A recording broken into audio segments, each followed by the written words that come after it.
digamos, la inflación es mala per se o a ciertos niveles suele ser buena?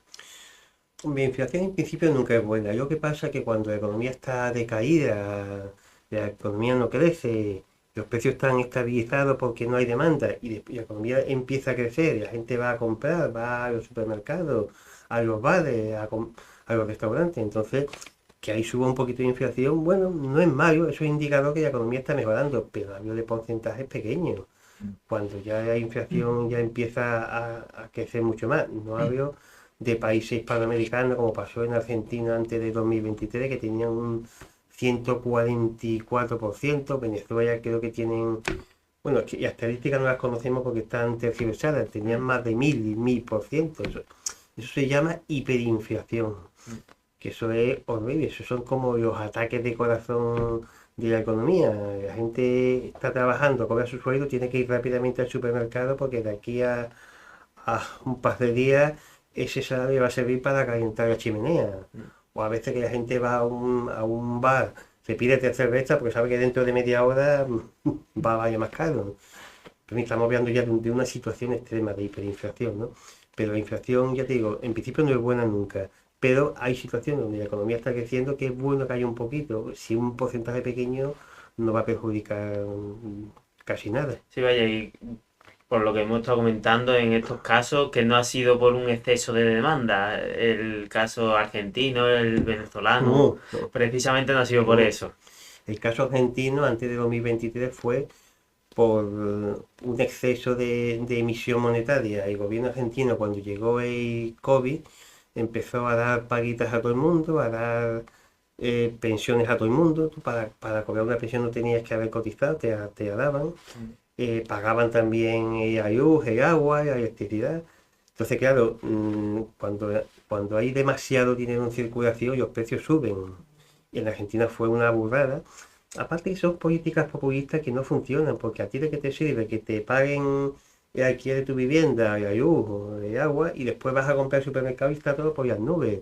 Lo que te ahorras por un lado te lo van a quitar por otro. Entonces, esa no es la solución. Dar paguitas a la gente, que aparte que eso fomenta que la gente no trabaje. Esa nunca, nunca haya solución, ¿no? Y son algunos gobiernos irresponsables, populistas en Hispanoamérica lo han hecho con bastante frecuencia, ¿no? Ahora ya en Argentina ha cambiado, desde que llegó el nuevo presidente, Javier Milei, eso se ha cortado de plano, y la economía, verdad que y la tasa de pobreza empezó a bajar desde hace un año, y la economía está creciendo y parece que también el desempleo está bajando. Sí, ¿y cómo lo compararías con España? ¿Crees que España está tomando una senda negativa que dentro de unos años a lo mejor, viendo el cambio que ha tenido Argentina, deberíamos ir para allá y migrar hacia allí? ¿O todavía crees que no vamos a llegar a ese tipo de situaciones? Bueno, el presidente Milei dijo que él quería que de aquí a 10 años que Argentina fuera como Alemania. Hombre, de aquí a 10 años no sabemos lo que va a pasar, ¿no?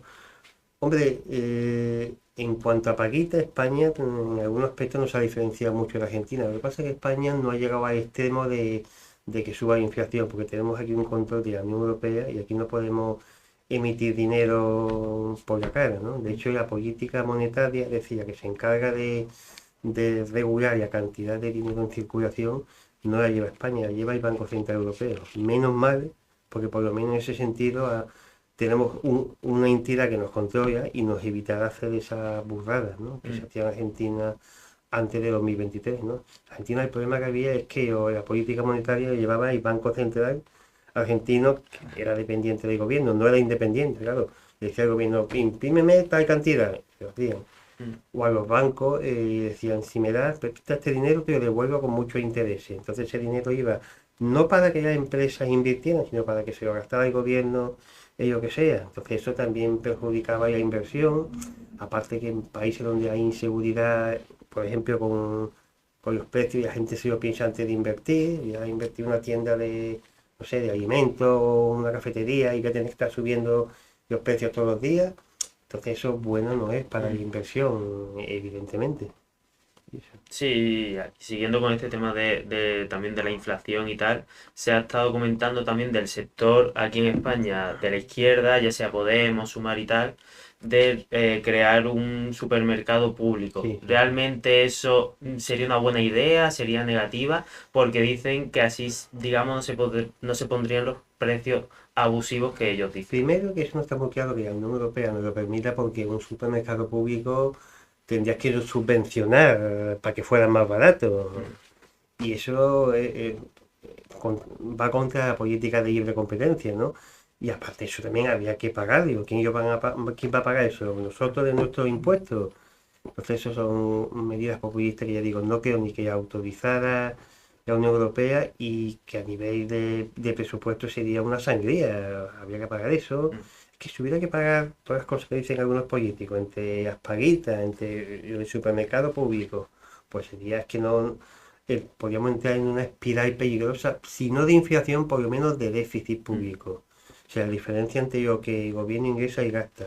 Ya tenemos un déficit público y una deuda muy elevada, y eso lo que haría es agravar las cosas. Sería una política irresponsable. Porque realmente la deuda pública española, ¿cuándo empieza a ser insostenible? Porque se está hablando ahora que ya empieza, cuando ya supera el 100% del Sí, PIB. estamos en el 119 o 120 último dato que conozco. Depende también de cada país. Hay países que a lo mejor tienen una economía más débil, con que sea un 50% puede ser peligroso.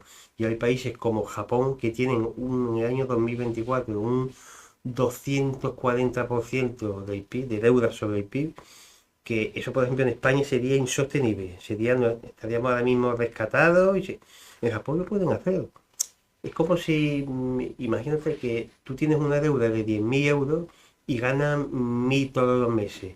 Hombre, tienes un problema, porque si tú ganas 1.000 y debes 10.000, pues tendrías que dedicar una parte de ese sueldo a pagar la deuda y no podrías. Pero si tú en vez de ganar 1.000, gastas 1.500 y tienes una deuda de 10.000, ya no te preocupa tanto, porque de 1.500 tú puedes dedicar 1.000, por ejemplo, a pagar esa deuda, te quedan 2.500 y Mm, ya es un sueldo aceptable, ¿no?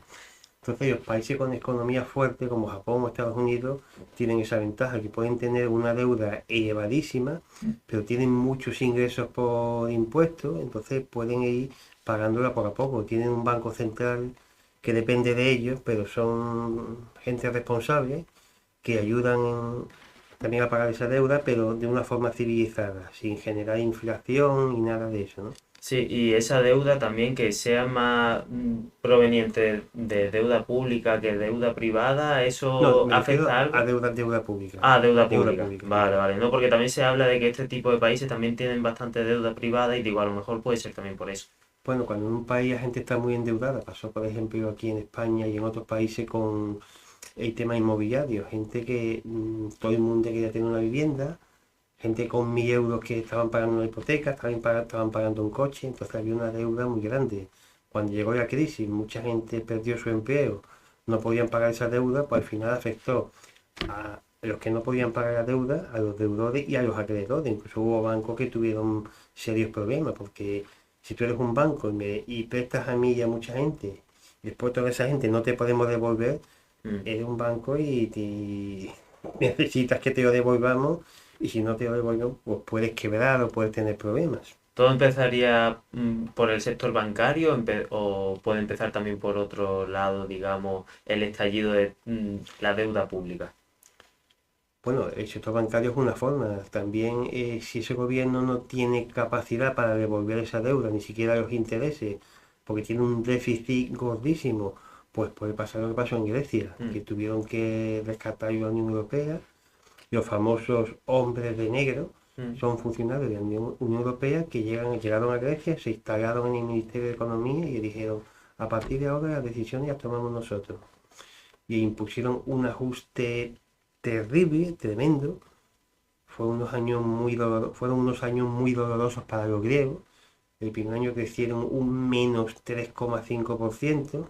El paro llegó a subir en un año de 10, creo que estaba, hay 26% en un año. Eso fue horrible, yo griego lo pasaron muy mal. Y la mala gestión de algunos políticos dio lugar, aparte que ellos falsearon las cuentas, ellos para entrar a la Unión Europea dijeron que tenían una deuda muy baja, una inflación controlada y después se demostró que no era así. Y pues pagaron las consecuencias. Entonces diríamos que dentro de 10, 15, 20 años, como tal, aquí en España, la deuda pública puede haber riesgo de que estalle o realmente está controlado. Hombre, si la economía siguiera creciendo y la deuda no aumentara, pues digamos que poco a poco se podría ir pagando aunque fuera a corto plazo. Mm. Pero si sigue creciendo y sigue habiendo un déficit tan elevado, evidentemente bueno no es, porque hay quien dice que nuestros hijos, en vez de venir con el pan debajo del brazo, van a venir con un pedazo de deuda aquí debajo, ¿no? Hombre, si va a haber un estallido, una quiebra, no me atrevo a decir yo, porque de aquí a 10 o 15 años no sabemos cómo vamos a estar, ¿no? Lo mismo el Putin se cabrea y nos mete un bombazo, ¿no? Espero que no. Ahora, Pero que, ya te digo, si sigue creciendo y sigue este déficit, eso no es nada bueno, ni dentro de 10 años ni dentro de uno.